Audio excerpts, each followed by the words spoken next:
Hello, ഞങ്ങളുടെ മോൾ നിങ്ങളെ കസ്റ്റഡിയിലാണ്. കയ്യിന്ന് പോയി. നിങ്ങളുടെ മോൾ നിങ്ങളെ കസ്റ്റഡിയിലാണ്. കട്ടാക്കി. കട്ടാക്കാണ്ട് നിക്കോ? ഷായിന്റെ പരിപാടി പിന്നെന്താ ഗുണ്ടൽ തെക്കുന്ന ഇപ്പൊ കാണിച്ചു കൊടുക്കാം. നിങ്ങളുടെ മോൾ ഞങ്ങളെ കസ്റ്റഡിയിലാണ്. ഇതും ഓക്കെ. നിങ്ങളുടെ മോൾ ഞങ്ങളെ കസ്റ്റഡിയിലാണ്. കുഞ്ഞിന്റെ കരച്ചിൽ കേട്ടോ? കണ്ട കിടാവ് നൊമ്പലം സഹിക്കാൻ കഴിയാണ്ട് ഇപ്പൊ ബലിയാള സൗണ്ടിൽ കരയുന്നേ.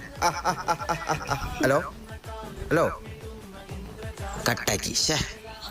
ഈ പരിപാടിക്ക് വരുമ്പോഴേ വിചാരിച്ചു ഇതൊന്നും ഞമ്മക്ക് ചേർന്ന പരിപാടിയല്ല. ഒരു മിനിറ്റ്. ഹലോ, ഇപ്പൊ നിങ്ങളെ കിടാവിനെ തട്ടിക്കൊണ്ടോ എന്ന് പറഞ്ഞിട്ട് ഒരാൾ വിളിച്ചില്ലേ? അയാളാണ്. എന്റെ പേര് അക്കീമു. മാത്രം ഞാൻ പുറത്താരോട് ചെല്ലല്ല. അതാണ് ഇരിക്കട്ടെ. നിങ്ങളെ മോളെ കാണാതതിനാ മംഗലം കഴിഞ്ഞതാ മോളെ? നിന്റെ മംഗലം